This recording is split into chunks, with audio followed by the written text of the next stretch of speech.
భరతుడు రాజ్యపాలన చేశాడు, రాజ్యానికి వచ్చి రాజ్యపాలన చేశాడు. విశ్వరూపుని పుత్రిక అయినటువంటి పంచజనిని వివాహమాడాడు భరతుడు. ఆ తరువాత పంచజని యందు 5 కుమారులను కొన్నాడు. భరతుని పేర భారతదేశం అనే పేరు వచ్చింది. అనేక యజ్ఞాలు చేశాడండి.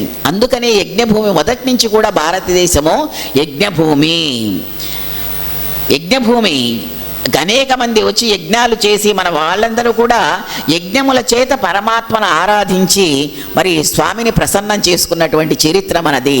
కాబట్టి ఈ భరతుడు కూడా అనేకమైనటువంటి యజ్ఞాలు చేశాడు. యజ్ఞకర్మ ఫలము వాసుదేవార్పణం చేయాలి. ఎప్పుడు కూడా యజ్ఞం చేసిన తర్వాత దాని ఫలితం వాసుదేవార్పణమస్తు, వాసుదేవునికే అర్పణం చేశాడు. కాబట్టి సర్వులను పోషించేటటువంటి వాడు, ఎంతో గొప్ప పరిపాలన చేశాడు. భరతుని కథ మనం వింటాం. భరతుడు మోహంతో మనకు వచ్చేటటువంటి ముందు జరిగేటటువంటి కథలో అర్థం చేసుకుంటే భరతునికి మోహం ఉందండి. ఆ వ్యామోహం వలన భరతుడు అలాగా అయిపోయినాడు అని చెప్పుకుంటారు. కానీ భరతుడిది మోహావేశం కాదండి, స్వారబ్ధ కర్మ ప్రభావం. కర్మయోగి అయినాడు. చివరకు పులహాశ్రమ ప్రాంతంలో ఆయన తపస్సు చేసుకోవడానికి వెళ్ళాడు భరతుడు. ఇక జడభరతోపాఖ్యానం వస్తున్నది. భరతుడు రాజ్యాన్ని చక్కగా పరిపాలించాడు, అనేకమైనటువంటి యజ్ఞాలు చేశాడు. ఆ యజ్ఞ ఫలమంతా కూడా వాసుదేవార్పణమస్తు అని వాసుదేవునికి అర్పణ చేశాడు.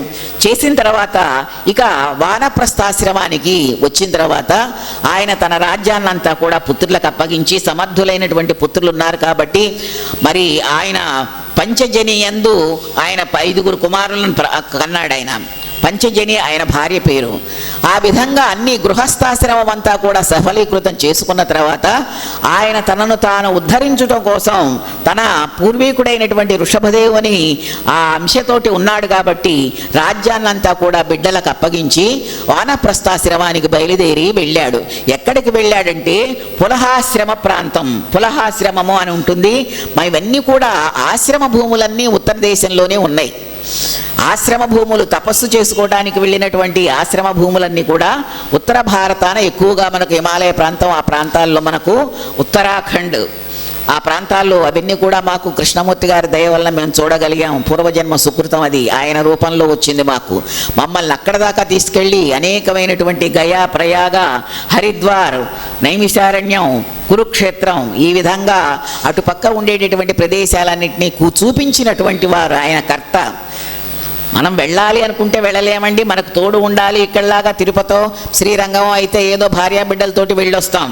కానీ అంత దూరం వెళ్ళాలి అంటే ఆ తెలియనిటువంటి ప్రదేశాలకు మనకేమీ తెలియదు. బస్సు ఎక్కమంటే ఎక్కాం, దిగమంటే దిగాం, చూడమంటే చూడాం, అంతవరకే కానీ తక్కినవి ఏమీ తెలిసేవి కాదు. అవన్నీ కూడా ఆయన తన భుజస్కంధాల మీద వేసుకొని కొన్ని వందల మందిని తీసుకొని వెళ్ళి అనేకమైనటువంటి ప్రదేశాలని, తపోభూముల్ని, ఋష్యాశ్రమాలని, భగవంతుణ్ణి, అక్కడ ఉండేటటువంటి స్వామిని, అమ్మవారిని ఆయన చూపించడానికి కంకణం కట్టుకున్నారా అన్నట్లుగా మనకందరికీ కూడా ఆయన చాలామంది ఉన్నారు. మరి వారితోటి ప్రయాణించి ఇవన్నీ భాగ్యాన్ని పొందినటువంటి వారు మనందరం కూడా ఆయనకు మరి సర్వశక్తులు ఇచ్చి స్వామివారు మళ్ళీ ఇంకా ఏమైనా కార్యక్రమాలు చేస్తే ఆయన అందరూ అడుగుతారు, మళ్ళీ ఎప్పుడు తీసుకెళ్తారండి, ఎక్కడికి తీసుకెళ్తారని. ఆయన ఒకటే ఆలోచిస్తుంటారు, ఈసారి ఎక్కడికి తీసుకెళ్దాం వీళ్ళందరినీ, ఈసారి ఎక్కడికి తీసుకెళ్తే వీళ్ళకి మోక్షం కలుగుతుంది. ఏమో కర్తా కారయితా చైవ ప్రేరకశ్చానుమోదక. కాబట్టి ఆయన ఆలోచన ఆ బస్సు వచ్చినటువంటి బస్సు దిగిన తర్వాత ఇటు వాళ్ళటు వెళ్ళిన తర్వాత ప్రశాంతంగా ఆ గుడి వాకిట్లో బయట కుర్చీ వేసుకొని కూర్చొని ఆ రోడ్డు మీద ఆలోచన చేస్తారు, ఈసారి ఎక్కడికి వెళ్ళాలి, ఎక్కడికి తీసుకొని వెళ్ళాలి జనాల్ని. అక్కడికి వెళ్ళిన తర్వాత వాళ్ళ వలన ఏవో కష్టసుఖాలన్నీ ఆయనకు వస్తాయి, కష్టాలే ఎక్కువ వస్తాయి. మనదేముందండి, వెళ్తాము, రూములు ఇస్తారు, కూర్చుంటాము, తింటాము, టైంకి పెట్టకపోతే అరుస్తాము, విసుగుపడతాము, ఏమిటిది అంటాము. కానీ చేసేటటువంటి వాళ్ళకు తెలుస్తుంది ఆ బాధ. కార్యకర్తల కంటే కూడా కార్యశీలురు ఉంటారు వెనక, వాళ్ళకు తెలుస్తుంది.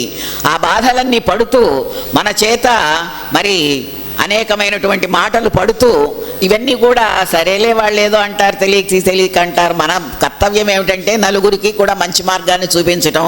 మనకి శక్తి ఇచ్చాడు స్వామి, అంతవరకు తిరిగి తీసుకొని రావడం అనేటటువంటి ధ్యేయంతో ఎట్లాగైతే వీళ్ళందరినీ తీసుకెళ్లారో మళ్ళీ అట్లాగే వారి ఇళ్లకు పంపించాలి, లేకపోతే ఊరుకోరు వెళ్ళేవాళ్ళు.